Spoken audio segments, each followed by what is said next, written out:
ಇವತ್ತು ನಾವು ಕೇಂದ್ರ ಸರ್ಕಾರದ ಅಭಿವೃದ್ಧಿ ಅಂತ ಈ ಬಿಜೆಪಿಯವರು ಏನು ಹೇಳ್ತಾ ಇದ್ದಾರೆ, ಖಂಡಿತವಾಗಿ ಕೂಡ ಈ ದೇಶದಲ್ಲಿ ಮೋದಿಜಿಯವರು ಈ ದೇಶದ ಪ್ರಧಾನಮಂತ್ರಿಗಳು ಆದಮೇಲೆ ಯಾವ ರೀತಿ ನಮ್ಮ ದೇಶದ ಚಿತ್ತ ಹೋಗ್ತಾ ಇದೆ ಅನ್ನೋದನ್ನು ಕೂಡ ನಾವು ಗಮನಿಸ್ತಾ ಇದ್ದೇವೆ. ನಮ್ಮ ದೇಶದ ಪ್ರಧಾನಮಂತ್ರಿಗಳಾಗಿರ್ತಕ್ಕಂತಹ ಮನಮೋಹನ್ ಸಿಂಗ್ ನೇತೃತ್ವದ ಸರ್ಕಾರ ಅವರು ಇದ್ದಂತಹ ಸಂದರ್ಭದಲ್ಲಿ ಗ್ಯಾಸ್ ಬೆಲೆ ಇದ್ದದ್ದು ಕೇವಲ 450 ರೂಪಾಯಿ. ಈಗ ಈ 10 ವರ್ಷದಲ್ಲಿ ಇವರು ಬಂದ ಮೇಲೆ ಗ್ಯಾಸ್ ಬೆಲೆ ಗಗನಕ್ಕೇರಿ ಇವತ್ತು ನಮ್ಮ ಗ್ಯಾಸ್ ಬೆಲೆ 950 ರೂಪಾಯಿ 913 ರೂಪಾಯಿ 50 ಪೈಸೆಗೆ ಬಂದಿದೆ ಅಂತ ನಮಗೆ ಹೇಳಲಿಕ್ಕೆ ನಿಜವಾಗಿ ಕೂಡ ಬೇಸರ ಆಗ್ತದೆ. ಇವತ್ತು ಈ ದೇಶದ ಮಹಿಳೆಯರ ಪರಿಸ್ಥಿತಿ, ಎಲ್ಲರಿಗೂ ಕೂಡ ಅಡುಗೆ ಮಾಡಲಿಕ್ಕೆ ಸರಿಯಾಗಿ ಮನೆಯಲ್ಲಿ ಮಕ್ಕಳಿಗೆ ಕೊಡದಂತಹ ಪರಿಸ್ಥಿತಿ ಈ ಗ್ಯಾಸ್ ಬೆಲೆ ಏರಿಕೆಯಿಂದ ಆಗಿದೆ ಅನ್ನುವುದನ್ನು ಕೂಡ ನಾವು ಈ ಸಂದರ್ಭದಲ್ಲಿ ಹೇಳಲಿಕ್ಕೆ ಬಯಸ್ತಾ ಇದ್ದೇವೆ. ಬಹುಶಃ ಇವತ್ತು ಇವರು ಚುನಾವಣೆಗೆ ಬರುವಾಗ ದೇಶ ಧರ್ಮ ಅಭಿವೃದ್ಧಿ ಅಂತೇಳಿ ಮತವನ್ನ ಪಡೆದ್ರು. ಜನರ ಹತ್ರ ಸುಳ್ಳು ಹೇಳಿ ಬಿಜೆಪಿಯವರು ಅಧಿಕಾರಕ್ಕೆ ಬಂದರು. ಚಿನ್ನದ ಬೆಲೆ ಕಾಂಗ್ರೆಸ್ ಇರುವಾಗ ಗಗನಕ್ಕೇರಿದೆ, ನಾವು ಎಲ್ಲ ಕಮ್ಮಿ ಮಾಡ್ತೇವೆ. ಗ್ಯಾಸ್ ಬೆಲೆ ಗಗನಕ್ಕೇರಿದೆ, ನಾವು ಅಧಿಕಾರಕ್ಕೆ ಬಂದರೆ ಕಮ್ಮಿ ಮಾಡ್ತೇವೆ. ಎಲ್ಲ ಬೆಲೆ ಏರಿಕೆಗಳನ್ನು ಕಡಿಮೆ ಮಾಡ್ತೇವೆ ಎನ್ನುವಂಥ ಈ ಬಿಜೆಪಿ ಅವರು ಹೇಳಿದಂತಹ ಮಾತುಗಳು ಇವತ್ತು ಖಂಡಿತವಾಗಿ ಕೂಡ ಇವರು ಹೇಳಿದಂತಹ ಮಾತುಗಳು ಬರೀ ಸುಳ್ಳಾಗಿ ಉಳಿದಿದೆ ಅನ್ನುವುದಕ್ಕೆ ಇವತ್ತಿನ ಗ್ಯಾಸ್ ಬೆಲೆ ಏರಿಕೆ ಸಾಕ್ಷಿ ಅಂತೇಳಿ ನಾವು ಈ ಸಂದರ್ಭದಲ್ಲಿ ಹೇಳಲಿಕ್ಕೆ ಬಯಸ್ತಾ ಇದ್ದೇವೆ. ಇಲ್ಲಿ ಇವತ್ತು ಮಹಿಳೆಯರಿಗೆ ಕರ್ನಾಟಕ ಸರ್ಕಾರ ಪಂಚ ಗ್ಯಾರಂಟಿ ಯೋಜನೆಗಳನ್ನು ಕೊಟ್ಟಂತಹ ಸರ್ಕಾರ ಇದ್ರೆ ಅದು ಸಿದ್ದರಾಮಯ್ಯ ನೇತೃತ್ವದ ಸರ್ಕಾರ ಅಂತೇಳಿ ಈ ಸಂದರ್ಭದಲ್ಲಿ ಹೇಳಲಿಕ್ಕೆ ಬಯಸ್ತಾ ಇದ್ದೇನೆ. ಬಹುಶಃ ಸಿದ್ದರಾಮಯ್ಯವರು ಕೊಟ್ಟಂತಹ 2,000 ರೂಪಾಯಿ ಏನಿದೆ ಇವತ್ತು ಪ್ರತಿಯೊಬ್ಬರ ಮಹಿಳೆಯರ ಅಕೌಂಟಿಗೆ ಬೀಳ್ತಕ್ಕಂಥ ಇವತ್ತು ಹಣದಲ್ಲಿ ಪಾಪ ಗ್ಯಾಸ್ ಅನ್ನ ಖರೀದಿಸ್ತಿದ್ರು. ಇವತ್ತು ಅದರಲ್ಲಿ ಕೂಡ ಅವರ ಗ್ಯಾಸ್ 60 ರೂಪಾಯಿ ಒಂದೇ ದಿನ ಈ ಒಂದು ಅಲ್ಲಿ ಗಲಾಟೆ ಆಗ್ತಕ್ಕಂಥ ಸಂದರ್ಭದಲ್ಲಿ ಒಂದು ವಾರದಲ್ಲೇ ಗ್ಯಾಸ್ ಬೆಲೆ 60 ರೂಪಾಯಿ ಜಾಸ್ತಿ ಮಾಡಿದ್ರು. ಇದು ಬಹಳಷ್ಟು ಖಂಡನೀಯ ಅಂತ ನಾವು ಹೇಳಲಿಕ್ಕೆ ಬಯಸ್ತಾ ಇದ್ದೇವೆ. ಒಂದು ವಾರದಲ್ಲಿ ಆದಂತಹ ಗಲಾಟೆಗೆ 60 ರೂಪಾಯಿ ಏರಿಸಬೇಕಿದ್ರೆ ನಿಜವಾಗಿ ಕೂಡ ಇವತ್ತಿನ ಈ ಒಂದು ಕಾರ್ಯಕ್ರಮ ಬಹಳಷ್ಟು ಅರ್ಥಪೂರ್ಣವಾಗಿ ಮಹಿಳೆಯರ ಕಷ್ಟವನ್ನು ಕಂಡು ಮಹಿಳಾ ಕಾಂಗ್ರೆಸ್ನವರು ಪ್ರತಿಭಟನೆ ಮಾಡ್ತಾ ಇದ್ದಾರೆ ಅಂತ ಒಂದು ನೆಲೆಯಲ್ಲಿ ನಿನ್ನೆ ನಮ್ಮ ಜನಮೆಚ್ಚಿನ ನಾಯಕರೂ ಆಗಿರ್ತಕ್ಕಂತಹ ಐವನ್ ಸೋಜರ್ ಅವರು ಬಹುಶಃ ವಿಧಾನ ಪರಿಷತ್ನಲ್ಲಿ ಒಂದು ಪ್ರಶ್ನೆಯನ್ನು ಹಾಕಿದ್ರು. ನಾವೆಲ್ಲರೂ ನೋಡಿದ್ದೇವೆ. ಆ ಗ್ಯಾಸ್ ಬೆಲೆ ಏರಿಕೆಯ ಬಗ್ಗೆ ನಿಜವಾಗಿ ಬಹಳಷ್ಟು ಕಾಳಜಿಯನ್ನು ವ್ಯಕ್ತಪಡಿಸಂತ ಒಂದು ಏಕೈಕ ಧ್ವನಿ ನಿನ್ನೆ ಇದ್ರೆ ಅದು ನಮ್ಮ ಐವನ್ ಸೋಜರ್ ಅವರು ಅಂತೇಳಿ ನಾವು ಹೇಳಲಿಕ್ಕೆ ಬಯಸ್ತಾ ಇದ್ದೇವೆ. ಹಾಗಾಗಿ ಅವರು ಕೂಡ ಈ ಒಂದು ನಮ್ಮ ಪ್ರತಿಭಟನೆಗೆ ನಮ್ಮ ಜೊತೆ ಆಗಮಿಸಿದ್ದಾರೆ. ಅವರಿಗೆ ಹೃತ್ಪೂರ್ವಕವಾಗಿ ಮಹಿಳಾ ಕಾಂಗ್ರೆಸ್ ಪರವಾಗಿ ನಾನೇ ಸ್ವಾಗತವನ್ನು ಕೂಡ ಮಾಡಿಕೊಂಡು ಬಹುಶಃ ಇವತ್ತು ನಮ್ಮ ಪ್ರತಿಭಟನೆ ಮುಂದುವರಿಯುತ್ತದೆ. ತಮ್ಮೆಲ್ಲರನ್ನ ಉದ್ದೇಶಿಸಿ ನಮ್ಮ ಬಿಜೆಪಿ ಸರ್ಕಾರಕ್ಕೆ, ಗ್ಯಾಸ್ ಬೆಲೆ ಏರಿಕೆ ಮಾಡಿದ ಮೋದಿ ಸರ್ಕಾರಕ್ಕೆ, ಬಡವರ ಅನ್ನಕ್ಕೆ ಕುತ್ತನ್ನು ಕೊಟ್ಟಂತ ಬಿಜೆಪಿ ಸರ್ಕಾರಕ್ಕೆ ಜೈ ಕಾಂಗ್ರೆಸ್.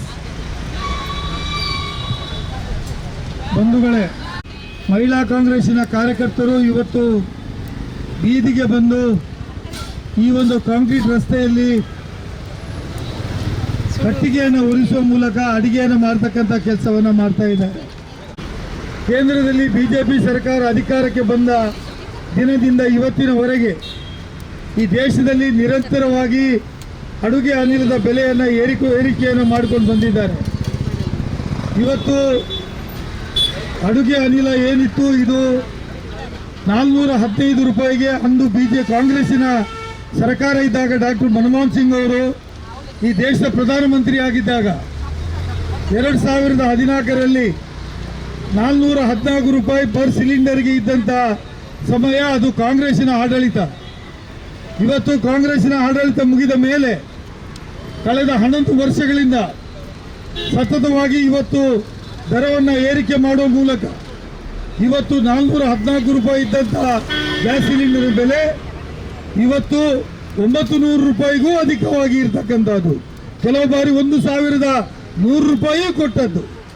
ಇಷ್ಟು ಬೆಲೆ ಏರಿಕೆಯನ್ನು ಮಾಡುವ ಮೂಲಕ ಮೋದಿ ಸರ್ಕಾರ ಇವತ್ತು ಏನು ನಾವು ಮಹಿಳೆಯರ ಪರ ಗೃಹಿಣಿಯರ ಪರ ಅಂತ ಏನು ಹೇಳಿತ್ತು, ಇವತ್ತು ಮೋದಿ ಸರ್ಕಾರ ಮಹಿಳೆಯರಿಗೆ ಅತ್ಯಂತ ದೊಡ್ಡ ಆಗಿರ್ತಕ್ಕಂಥ ಎಲೆಕ್ಟ್ರಿಕ್ ಶಾಕ್ ಅನ್ನು ಕೊಟ್ಟಿದೆ. ಆರ್ಥಿಕ ವ್ಯವಸ್ಥೆಯಲ್ಲಿ ಇವತ್ತು ಡೀಸೆಲ್, ಪೆಟ್ರೋಲು ಮತ್ತು ಇತರ ಅಡುಗೆ ಅನಿಲಗಳ ದರವನ್ನು ಏಕಾಏಕಿಯಾಗಿ ಏರಿಸುವ ಮೂಲಕ ಇವತ್ತು ಮಹಿಳೆಯರಿಗೆ ಒಂದು ದೊಡ್ಡದಾದಂಥ ಎಲೆಕ್ಟ್ರಿಕ್ ಶಾಕ್ ಅನ್ನು ಕೊಟ್ಟಿದ್ದಾರೆ. ಬಂಧುಗಳೇ, ಇವತ್ತು ಕೇಂದ್ರ ಸರ್ಕಾರ ದೇಶದ ಇತರ ರಾಷ್ಟ್ರಗಳಲ್ಲಿ ಪ್ರತಿಭಟನೆಗಳು ನಡೀತವೆ, ಯುದ್ಧ ನಡೀತದೆ. ಇವತ್ತು ನಾನು ನಡೆಯುವುದು ಅಂತ ಹೇಳುವ ಸಾಮಾಜಿಕ ಜ್ಞಾನ ನಮ್ಮ ದೇಶದ ಜನರಿಗಿದೆ. ಈ ದೇಶದ 165 ಕೋಟಿ ಜನ ಇವತ್ತು ಈ ದೇಶದಲ್ಲಿ ತಮ್ಮ ಕರ್ತವ್ಯಗಳನ್ನು ನಿರ್ವಹಿಸ್ತಾ ಇದ್ದಾರೆ. ಇವತ್ತು ಬಿಜೆಪಿಯ ಇದೇ ನಾಯಕರುಗಳು 10 ರೂಪಾಯಿ ಅಡುಗೆ ಅನಿಲಕ್ಕೆ ಜಾಸ್ತಿ ಆಗಬೇಕಾದಂಥ ಸಂದರ್ಭಗಳು ಬಂದಾಗ ಇದೇ ಶೋಭಾ ಕರಂದ್ಲಾಜೆ, ಇದೇ ಸದಾನಂದ ಗೌಡ್ರು, ಇದೇ ರೀತಿಯ ನಳಿನ್ ಕುಮಾರ್ ಕಟೀಲ್ ಅವರು ಅಡುಗೆ ಅನಿಲ ಪೂರೈಸಿದ ಬಿಜೆಪಿ ಸರ್ಕಾರಕ್ಕೆ, ಅಡುಗೆ ಅನಿಲ ಪೂರೈಸಿದ ಬಿಜೆಪಿ ಸರ್ಕಾರಕ್ಕೆ, ಅಡುಗೆ ಅನಿಲ ಪೂರೈಸಿದ ಬಿಜೆಪಿ ಸರ್ಕಾರಕ್ಕೆ ರಾಜೀನಾಮೆ ಕೊಡಲೇಬೇಕು. ಮೋದಿಯವರು ರಾಜೀನಾಮೆ ಕೊಡಬೇಕು, ರಾಜೀನಾಮೆ ಕೊಡಲೇಬೇಕು. ಯಾತಕ್ಕಾಗಿ ಹೋರಾಟ, ಯಾತಕ್ಕಾಗಿ ಹೋರಾಟ? ಕೊಡಿ ಕೊಡಿ ಕೊಡಿ ಕೊಡಿ ಕೊಡಿ ಕೊಡಿ ಕೊಡಿ ಕೊಡಿ ಕೊಡಿ ಕೊಡಿ. ಧಿಕ್ಕಾರ ಧಿಕ್ಕಾರ.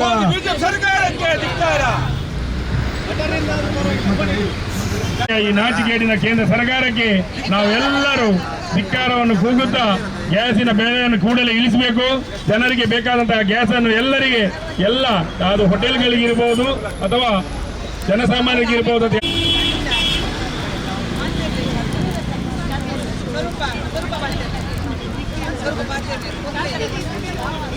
ನಮ್ಮ ಇಡೀ ಭಾರತದಲ್ಲಿ ಒಂದು ಗ್ಯಾಸ್ನ ಒಂದು ಕನ್ಸ್ಯೂಮ್ ಎಷ್ಟಂತ ಹೇಳಿದ್ರೆ 5250 ಕ್ಯೂಬಿಕ್ ಮೀಟರ್.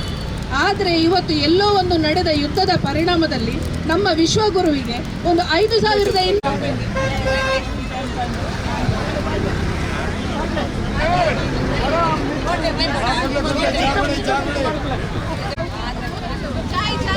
ಅಂಬಳೆ ಜಾಲ ಅಂಬಳೆ ಉಂಟು, ಅಂಬಳೆ ಅಂಬಳೆ ಅಂಬಳೆ ಗುಡಿ ಚಾ ಗುಡಿ ಅದಾದ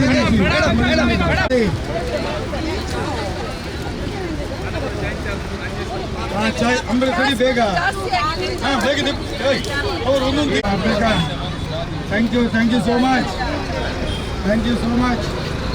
ಚಾ ಕುಡೀರಿ, ಅಂಬಳೆ ಗುಡಿ ಚಾ ಕುಡಿ. ಅಂಬಳೆ ಮನೆಯಿಂದ ಮಾಡಿದ್ದು, ಹೋಟೆಲಲ್ಲೆಲ್ಲ.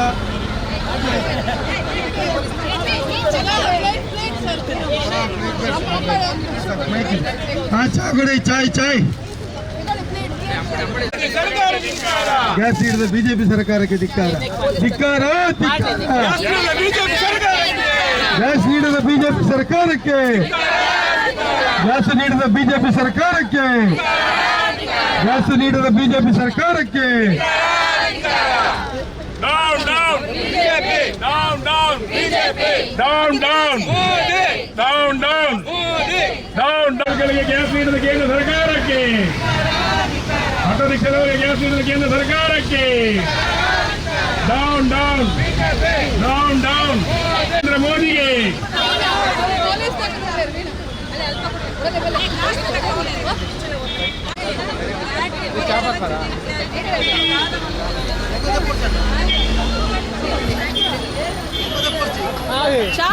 ಇವತ್ತು ಮಹಿಳಾ ಕಾಂಗ್ರೆಸ್ನಿಂದ ಈ ಒಂದು ಸಾಂಕೇತಿಕವಾಗಿರ್ತಕ್ಕಂಥ ಪ್ರತಿಭಟನೆ ನಡೆಯುತ್ತಾ ಇದೆ. ಇದು ಬಿಜೆಪಿ ಆಗಲಿ ಸೇರಿ ಕಾಂಗ್ರೆಸ್ನ ಎಲ್ಲ ಮಹಿಳಾ ನಾಯಕರು ಸೇರಿ ಇವತ್ತು ಕಾಫಿ ಟೀಯನ್ನ ಇವತ್ತು ಅಡಿಗೆ ಅನಿಲದ ಇಲ್ಲದೆ